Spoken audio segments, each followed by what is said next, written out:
Good evening friends. இன்றைக்கி நம்ம என்ன டிப்ஸ்ன்னு பார்க்கலாம் வாங்க.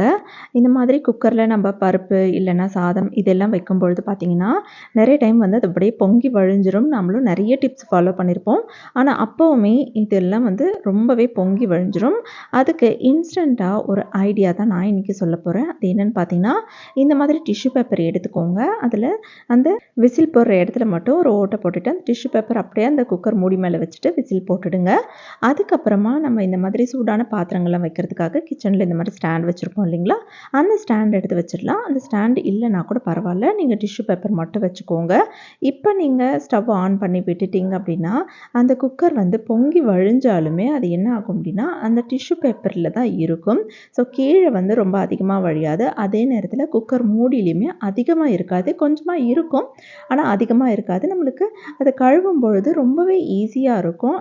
அதே ரொம்ப அதிகமாக பிடிச்சிட்டு இருந்தது அப்படின்னா ரொம்ப தேய்ச்சி கழுவுற மாதிரி இருக்கும். ஆனால் அந்த மாதிரியெல்லாம் இருக்காது. இந்த டிஷ்யூ பேப்பரை எடுத்து போட்டுட்டோம் அப்படின்னா லைட்டாக இருக்கும், அதை மட்டும் தேய்ச்சி கழுவிட்டால் போதும். ரொம்பவே ஈஸியான மெத்தட் தான் இருக்குது. ஆனால் இது வந்து ரொம்ப டெம்ப்ரரியான மெத்தட் தான். ட்ரை பண்ணி பாருங்கள். அடுத்த டிப்ஸ், இப்போ வெயில் காலம் வந்துட்டதுனால நம்ம வீட்டில் வந்து ஏசி இருக்கும். ஒரு சில வீட்டில் ஏசி இருக்கும், ஒரு சில வீட்டில் ஏசி இருக்காது. ஆனால் ஏசி போட்டாலுமே நம்மளால் எல்லா ரூம்லேயுமே போட முடியாது இல்லைங்களா. இப்போ ஹாலில் உட்காந்து டிவி பார்க்குறோம் அப்படின்னா அங்கே வந்து சில்லுன்னு இருக்காது, ஒரே ஃபேன் தான் இருக்கும். ஆனால் அங்கே வந்து 5-6 பேர் உட்காந்து டிவி பார்க்குற மாதிரி இருக்கும். அந்த மாதிரி சமயங்களில் இந்த மாதிரி ஃப்ரிட்ஜில் வந்து வாட்டர் பாட்டிலில் தண்ணி எடுத்து வச்சுருங்க. அது நல்லா ஐஸ் கட்டி ஆகிற வரைக்கும் கூட விட்டுருங்க. அப்படி இல்லைனா கூட சில்லுன்னு இருந்தால் கூட போதும். அப்புறம் கொஞ்சம் ஐஸ் கட்டிகளும் சேர்த்து வச்சுக்கோங்க. அந்த ஐஸ் கட்டியை எடுத்து ஒரு பவுலில் தண்ணி ஊற்றிட்டு, கொஞ்சம் பெரிய அகலமான பாத்திரத்தில் தண்ணி ஊற்றிட்டு அதில் வந்து அந்த ஐஸ் கட்டிகள் அந்த வாட்டர் பாட்டில் எல்லாமே வச்சுட்டு ஃபேன் போட்டு விட்டுட்டிங்க அப்படின்னா நல்லா அந்த ரூமே வந்து நல்லா சில்லுன்னு இருக்கும். அந்த ஐஸ் கட்டியெல்லாம் கரைஞ்சி அந்த தண்ணி வந்து சில்னஸ் போகிற வரைக்குமே அந்த ரூம் வந்து நல்ல சில்லுன்னே இருக்கும். நீங்கள் ஃபேன் போட்டு விட்டுருங்க. நல்லா ஹைட்டாக ஒரு டேபிள்லையோ ஸ்டூல்லையோ அந்த மாதிரி வச்சு விட்டுட்டோம் அப்படின்னா அந்த ஃபேன் காற்று பட்டு நமக்கு ரூம் வந்து நல்ல சில்லுன்னு இருக்கும். ஸோ எல்லா ரூம்லேயும் நம்ம வீட்டில் ஏசி இருக்காது.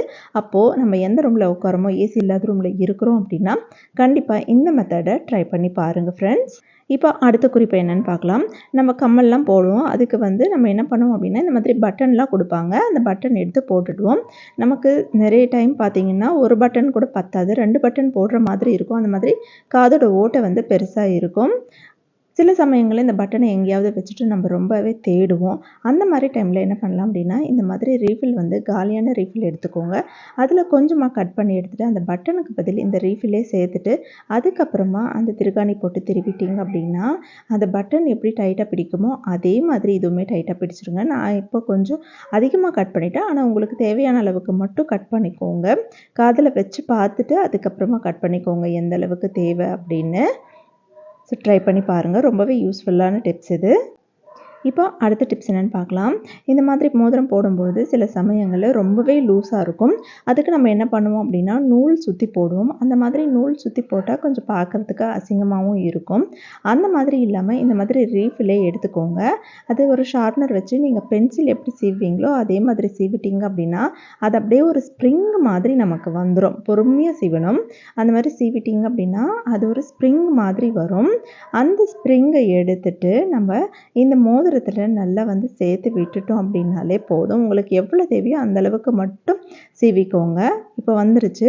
இப்போ வந்து ரொம்ப எக்ஸ்ட்ராவாக இருக்கிறத வந்து நம்ம கட் பண்ணிட்டு போகிறோம். கட் பண்ணிவிட்டு இந்த மோதிரத்தில் அப்படியே விட்டு விட்டு விட்டு அந்த ஸ்ப்ரிங்கை வந்து இழுத்து விட்டுட்டோம் அப்படின்னா அது அப்படியே கவர் ஆகிடும். அதுக்கப்புறம் நம்ம மோதிரம் போடும்பொழுது நல்லா டைட்டாகவே பிடிச்சிக்கும்.